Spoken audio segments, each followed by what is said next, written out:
L'histoire inédite du désastre du Dauphin de Byford est un récit sur la technologie, le danger et la puissance des profondeurs marines. Les plongeurs à la recherche de pétrole et de gaz doivent mener une danse complexe avec la pression, les gaz et les équipements de sécurité. Mais que se passe-t-il si cet équilibre délicat est rompu, entraînant une tragédie catastrophique qui défie l'imagination?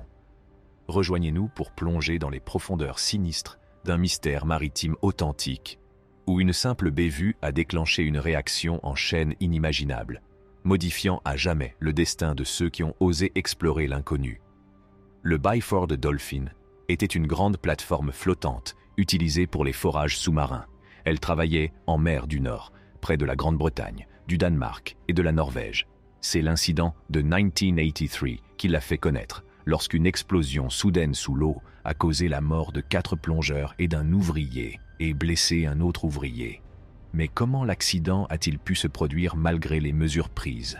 Au début, on l'appelait Deep Sea Driller. Il s'agissait du tout premier exemplaire de la série Aker H3, un groupe de plateformes à succès.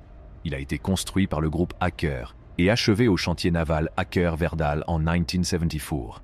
Le Byford Dolphin était assez grand. Il mesurait environ 108 mètres de long, 67 mètres de large et 6 mètres de profondeur. Il pouvait forer très loin, jusqu'à 100 mètres sous l'eau. Elle pouvait également travailler dans des eaux d'une profondeur de 460 mètres. Cette plateforme était conçue pour le forage et disposait d'outils spéciaux à cet effet. Lors de sa construction, elle a respecté toutes les règles strictes en vigueur en Norvège afin de garantir sa sécurité et sa qualité. Mais au fil du temps, elle a été bannie des eaux norvégiennes. Le Byford Dolphin pouvait se déplacer un peu par ses propres moyens grâce à ses moteurs, mais s'il devait s'éloigner, il devait être tiré par des bateaux spéciaux appelés remorqueurs. Puis, le samedi 5 novembre 1983, à 4 heures du matin, quelque chose de vraiment grave s'est produit alors que la plateforme était en train de forer pour trouver du gaz dans un endroit appelé le champ gazier de Frigg, dans la mer du Nord, près de la Norvège. 4 plongeurs se trouvaient dans une chambre spéciale sur le pont de la plateforme. Cette chambre était reliée à une cloche de plongée par un court passage. Les plongeurs s'appelaient Edwin Arthur Coward, Roy P. Lucas, Björn Giaever Bergersen et Truls Hellevik. Ils sont aidés par 2 autres ouvriers, William Cramond et Martin Saunders. Voici ce qui s'est passé. Les plongeurs, Edwin Arthur Coward et Roy P. Lucas, se reposent dans une partie de la chambre, tandis que la cloche de plongée avec Bergersen et Hellevik vient d'être remontée après une plongée. Bergersen et Hellevik laissent leur équipement humide dans un passage et pénètrent dans le caisson. Habituellement, ils suivent les étapes suivantes. Fermer la porte de la cloche à plongeur qui est reliée au passage.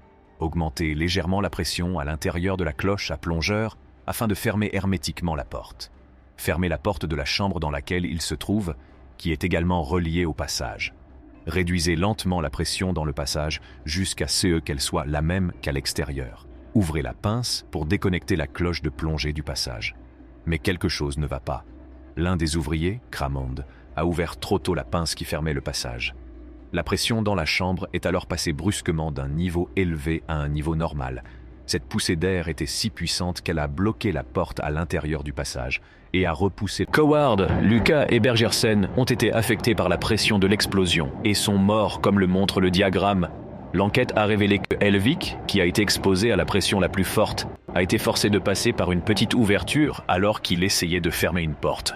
Cette ouverture a été créée lorsqu'une porte est restée bloquée. Sous l'effet de l'air et de la pression, son corps a été déchiqueté et la plupart de ses organes ont été expulsés. Certains de ces organes ont été retrouvés très loin de l'endroit où ils se trouvaient. Le groupe qui a étudié l'accident a découvert qu'un ouvrier avait commis une erreur en ouvrant un clapet. La porte d'un passage était conçue comme un disque de vanne papillon et elle a été tournée trop sur le côté, ce qui l'a bloquée. Il en est résulté une petite ouverture en forme de croissant. Elle mesurait environ 61 cm de large. On ne sait pas si l'ouvrier qui a ouvert le clapet l'a fait parce que son patron le lui a demandé, s'il l'a fait lui-même ou s'il y a eu un malentendu. Les travailleurs à l'extérieur de la chambre avaient du mal à s'entendre les uns les autres à cause du bruit de la plateforme et de la mer. De plus, les plongeurs étaient fatigués de travailler de très longues heures, parfois pendant 16 heures d'affilée. Ce problème était également dû à la façon dont le système de plongée du Byford Dolphin avait été construit. Il était ancien et ne comportait pas de dispositifs de sécurité tels que des écoutilles à sécurité intégrées, des manomètres à l'extérieur et un moyen d'empêcher le coffre de s'ouvrir lorsqu'il y avait encore de la pression à l'intérieur. Ce dispositif aurait pu empêcher l'accident. Avant que l'accident ne se produise, une règle avait été édictée par une organisation appelée Norske Veritas. Cette règle stipulait que les connexions entre la cloche de plongée et les chambres devaient être conçues de manière à ne pas pouvoir être utilisées lorsque le passage est sous pression. Cela signifie qu'ils doivent être dotés de dispositifs de sécurité pour éviter les erreurs. Or, le système du Byford Dolphin n'était pas équipé de ces dispositifs de sécurité. Après l'accident, cette règle a été officialisée pour tous les systèmes de plongée équipés de cloches et pas seulement pour le Byford Dolphin. Certaines personnes qui travaillaient sur le Byford Dolphin et un syndicat appelé NOPEF ont déclaré que l'enquête n'avait pas tout dit. Ils ont déclaré que l'enquête ne parlait pas de la façon dont des équipements importants avaient été modifiés d'une manière qui n'était pas sûre. Ces équipements avaient été approuvés par la direction norvégienne du pétrole. Ils ont également déclaré que l'accident s'est produit parce qu'ils ne disposaient pas du bon équipement, comme des pinces qui ne peuvent pas être ouvertes en CA de pression, des manomètres à l'extérieur et un moyen de communication sûr. Ces équipements manquaient à cause des décisions prises par la direction norvégienne du pétrole. Un groupe appelé North Sea Divers Alliance, composé d'anciens plongeurs de la mer du Nord et des familles de ceux qui sont morts, n'a pas cessé de chercher des réponses.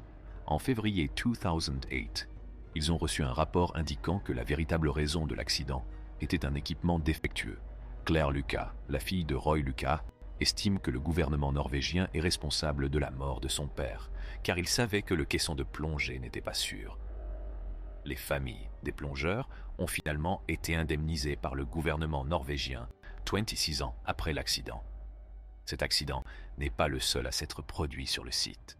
Le One Air, mars 1976, la plateforme s'est enlisée alors qu'elle se déplaçait d'un point de la mer du Nord à Bergen. Tout le monde sur la plateforme a dû partir, mais malheureusement, 6 personnes sont décédées parce qu'elles sont tombées de leur bateau. Un autre incident s'est produit. Le 17 avril 2002, un ouvrier norvégien de Ftiforan travaillant sur la plateforme a été frappé à la tête et est mort dans un accident de travail. À cause de cet accident, la plateforme a perdu un contrat de travail avec une société appelée Statoil, qui s'inquiétait de la façon dont les choses se passaient sur la plateforme. L'accident a coûté beaucoup d'argent à l'entreprise qui ne pouvait plus faire son travail. Alors que nous émergeons des profondeurs de l'histoire, sachez que des histoires attendent d'être racontées sous les vagues.